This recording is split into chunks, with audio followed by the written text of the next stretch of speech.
Well, freaks, it's your boy Brian here once again with the reviews that are unbelievably stupid late. Yes.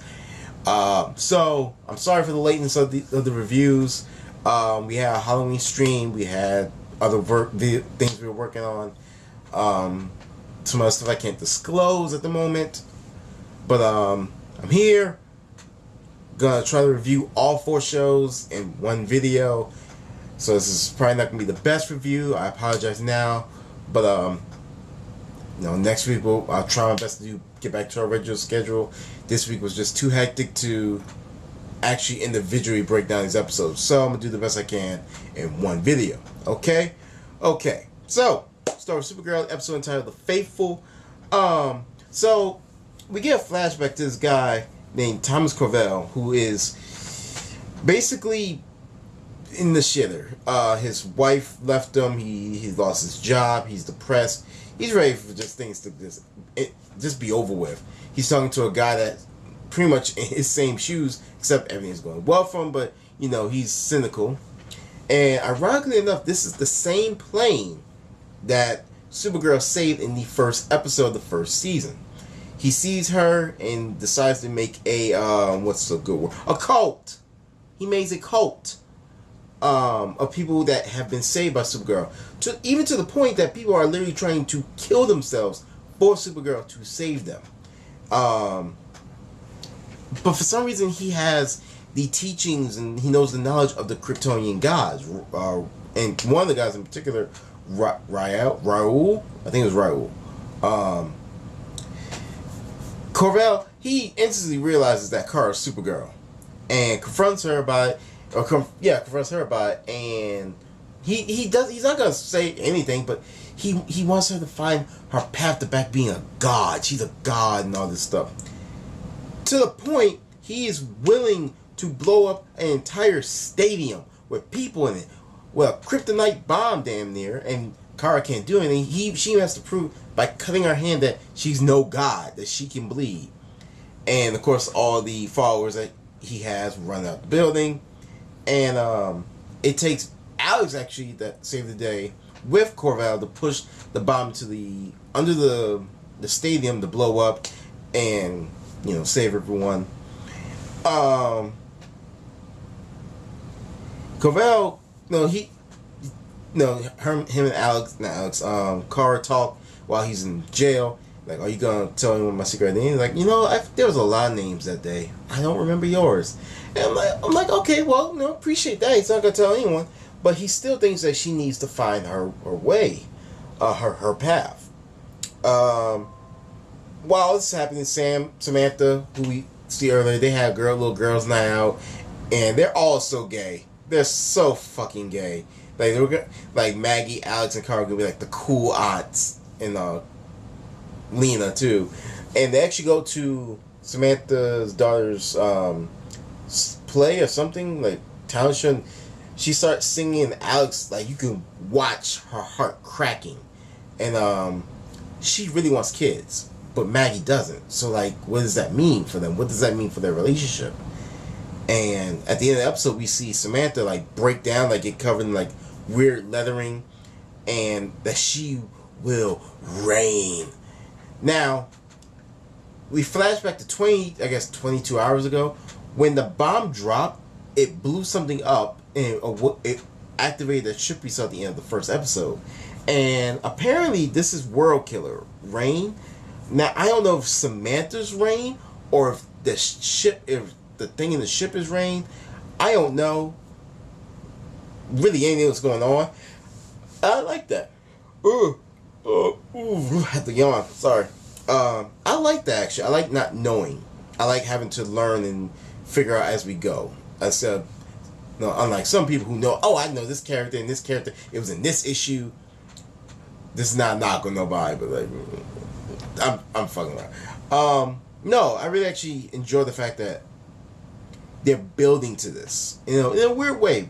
I'm really concerned with how they're gonna play this out with the daughter. Like, she want her mom to be a superhero, but like, is she a superhero or a supervillain?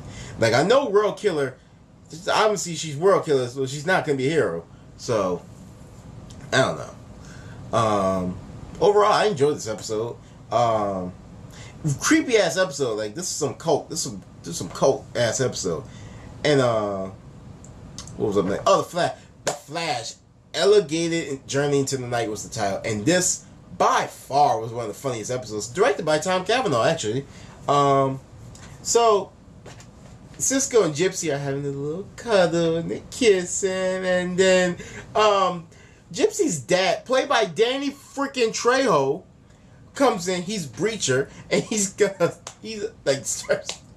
he breaks up their little love nest thing, and he also can vibe as well. He brings them to Star Labs, and Barry and Joe the Breacher goes, "This facility is poorly guarded." Like, yeah, obviously we realize this now, and it really is. That y'all need to work on your security system. Turns out one of the people on. Oh, sorry, I jumped ahead. Cisco's like, these are my friends. This is Joe West Detective. This is Barry, and your personal assistant. Barry's like, I'm sorry, what? Yes, State comes in late. Stays late. Please help me.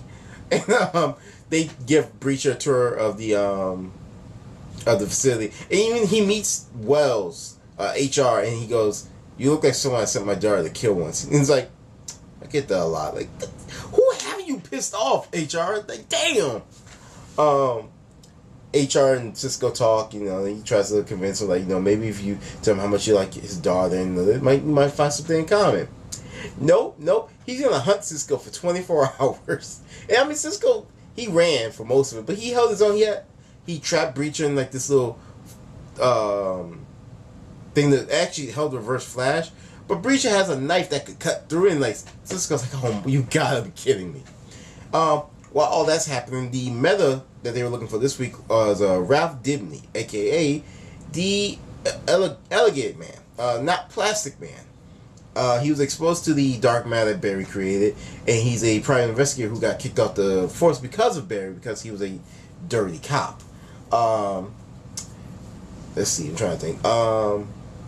The team found out that Ralph was blackmailing the mayor for adultery, and Barry confronts him for his actions, and he kind of scolds him for he claiming he had been a good cop, and I don't know, he could have been, but he chose to do something wrong by tampering the evidence.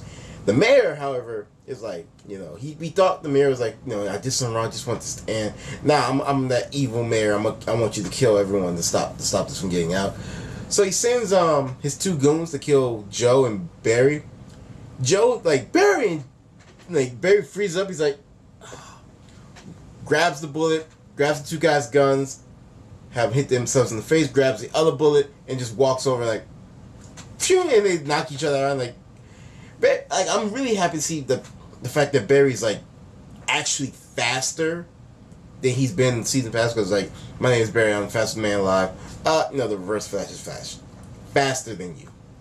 Season 2, I'm Barry, I'm the fastest man alive. Zoom is destroying your ass. Season 3, I'm Barry, I'm the fastest. Yourself is faster than you. What the fuck? I'm happy to see Barry's actually fast in this season. I'm trying to think. At the end, didn't he change his mind from blackmailing the mayor? Mayor tries to shoot him in the head, and the bullet literally goes in. He snorts out of his nose, and I don't know anything that much. I don't know too much. I know he has similar powers to Plastic Man, and he's apparently a great detective, whatever. Breacher tries to actually kill him because he thinks he's Plastoid from another Earth 19, where he's from, and attacks him. And the mayor takes Joe. They get into a helicopter. Barry, for some reason, isn't fast enough to run up a building to get to Joe. But I don't. That part I don't know. But he convinces Dibny to help him by revealing that he's the Flash. And these two really did not like each other. I like the fact that we saw Barry more of a CSI as from his past. Not, I don't know. I'm trying. How do I word this? Past cases, because you don't really see him as an officer that much, or CSI that much anymore. You just see him Star Labs and the Flash. You don't actually see him as a cop that much anymore. But he helps him. Then he like throws his arm out, grabs the plane. Barry runs up the arm and gets Joe. And Joe goes, "Cecile's pregnant." And they have a cute little moment. They all got cigars. And Barry's doing the dance with the cigars. Iris is happy. Everyone's happy. I mean, it was a cool moment. Even Barry even tells Ralph that, you know, recruiting Team Flash to help teach him how to use his powers. And Barry asked him, like, who told you about this case? And, like, didn't get any information. All that was the last name, DeVoe. Now, they did a little flashback. We actually, like, we actually heard about this before with Evil Barry talking about DeVoe. They made a cerebral inhibitor for DeVoe, and the guy that kept teleporting, I forget his name, he talked about DeVoe as well, one of his greatest enemies. So apparently this was in the works since season 3 for the Thinker to be a villain for this year. So I think, Abracadabra, right. Abracadabra had mentioned DeVoe.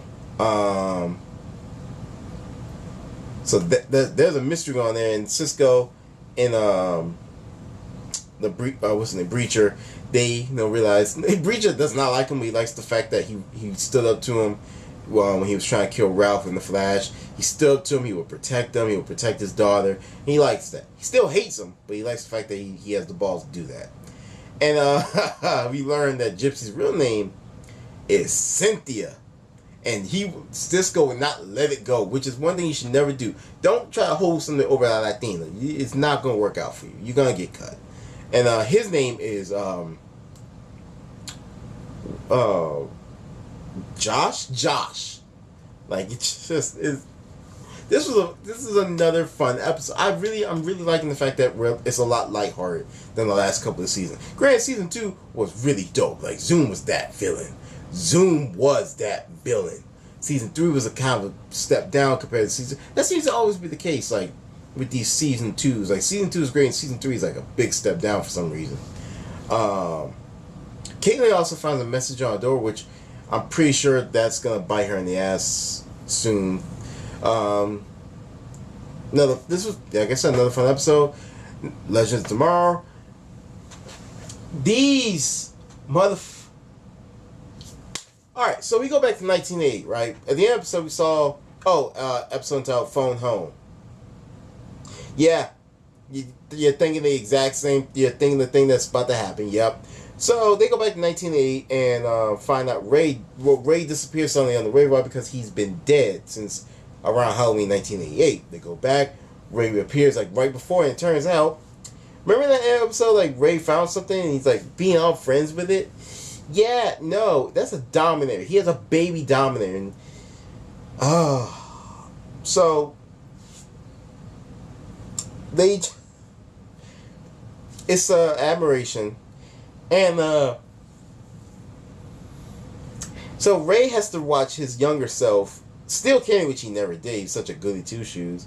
And you see Ray, why he's so positive, why he's so upbeat. And even his mom was kind of like, she kind of broke his heart even as an adult. Like, he's like always in his head and stupid inventions, and he as a kid he thought his mom loved his inventions, but nope, she didn't. And Nate for the second episode in a row stole this whole episode with comedy. He tries to mac on Ray's mom with a mire right there. You really gonna do this, Nate? Really now? Really? Okay.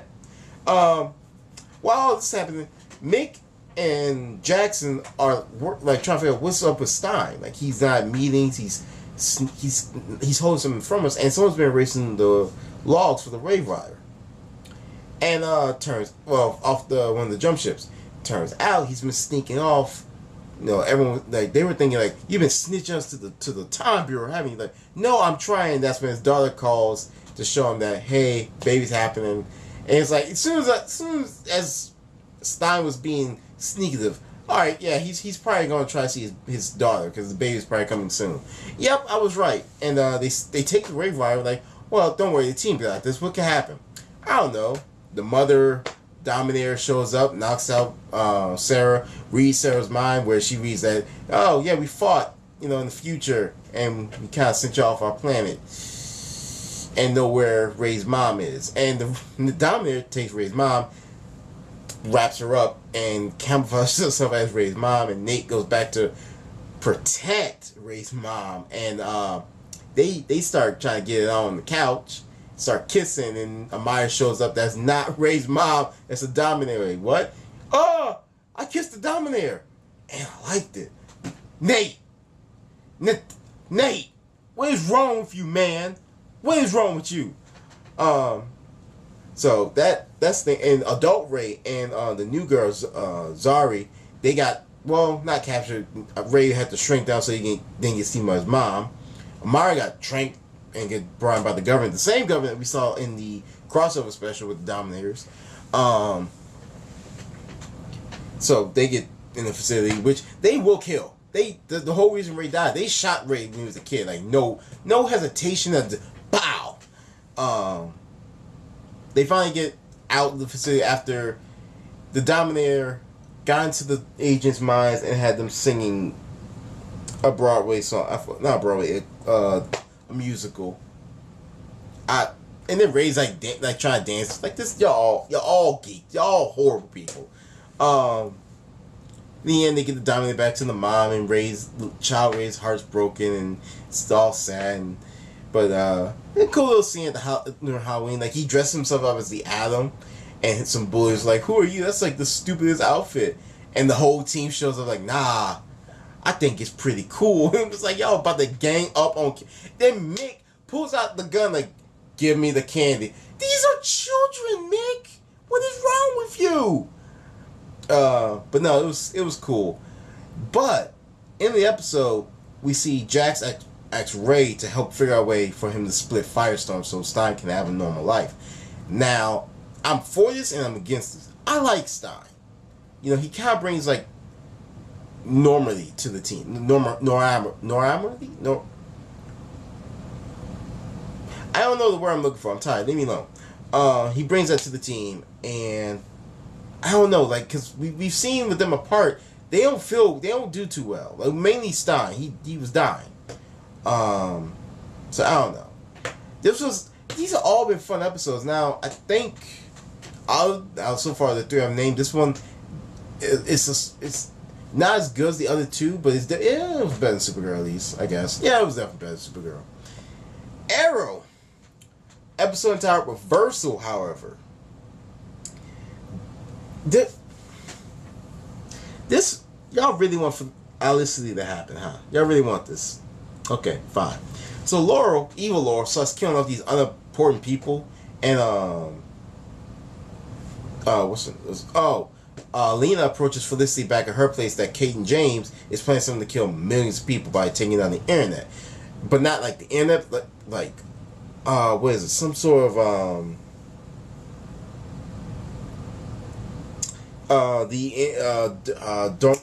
domain name directory or something. It's like an infrastructure.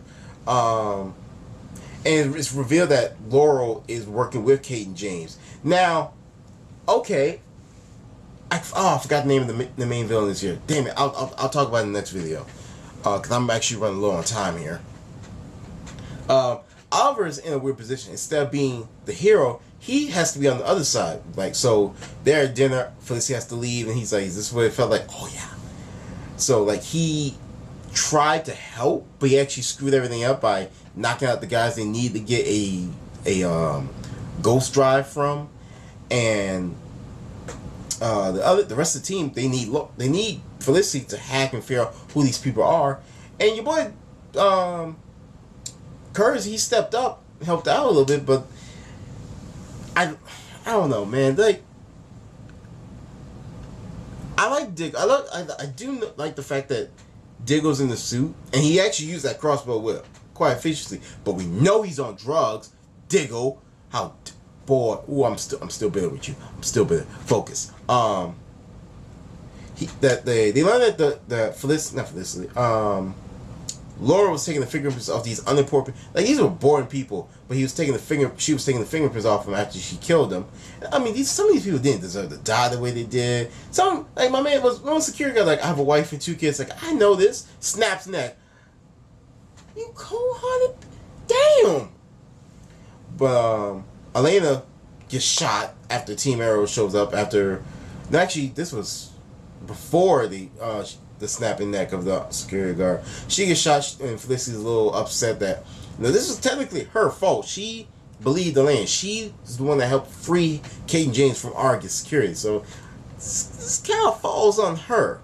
But Team Arrow shows up, saves the day at the INDDID, the internet place where they can shut down and kill everybody. Man, I don't remember the name of this place. I'm not even sure if it's real. They stopped the hack, but Kane James is smart. He has Felicity's digital fingerprint on it. So I'm a betting man, this is gonna come up that Felicity is a hacker again, because she was already sent to jail the first time for this, I think. Actually, yeah, season 3. Trying to think what else. And Lena pulls through. She actually helps name Curtis's and Felicity's little star called Helix to mass produce a spinal implant, because she's been sitting on this ideal the whole time. Trying to think.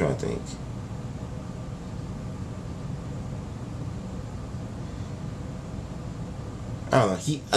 I remember he gave Laura something to stop tracking by Curtis. And episode ends with, Felicity and Oliver kissing, and guess who called Oliver? Like at the worst perfect time? Slade Wilson. He needs his help. Next episode, Deathstroke returns, baby. I'm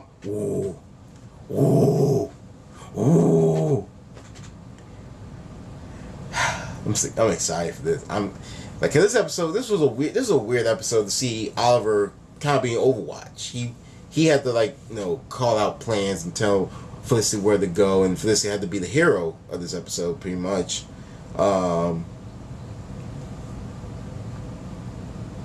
That's really it, I think. Actually, yeah, I think I covered everything in this episode.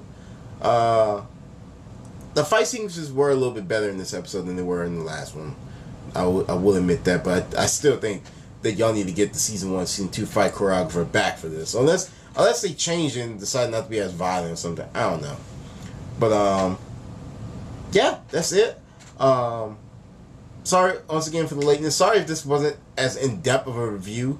It's almost 1 o'clock in the morning, and I still have to get up for work at 6, and I still have to film one more video before I go to bed. So unfortunately, I'm gonna be miserable in the morning. Yeah, I think that's it. Hope you guys enjoyed the video. Please go to collarandelbow.com and buy a shirt.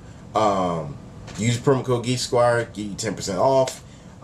We got our new fall lineup out now. I'm buying a Windy shirt soon, the Chicago, like a Chicago emblem shirt, because I love Chicago. I don't know why, I really love Chicago. It's one of my favorite cities that I've never been to. And the moment, let them get a hoodie. Let them get I'm getting that. I'm getting the metal t-shirt, because fuck yeah. Fucking dork. I think that's it. This video, by the time you watch it, it should be Saturday afternoon by the time you watch this video. So hope you guys enjoy it. Subscribe and like for more. Our Halloween stream video will be up, if I'm correct, Sunday. We should have that video up, and my review video of one of my cosplay pieces will be up Monday afternoon as well. So hope you guys enjoy these videos. I'm Brian. As always, thank you guys for watching our videos. I see y'all, whether it's 1 view, no views, 10 views. I don't care. I appreciate the fact you guys watch our videos. I appreciate all the likes, comments, everything. I really do. Hope you guys enjoy the video. I'm rambling at this point. This is Geek Squire. I'm Brian. I'll catch y'all later. I'm out.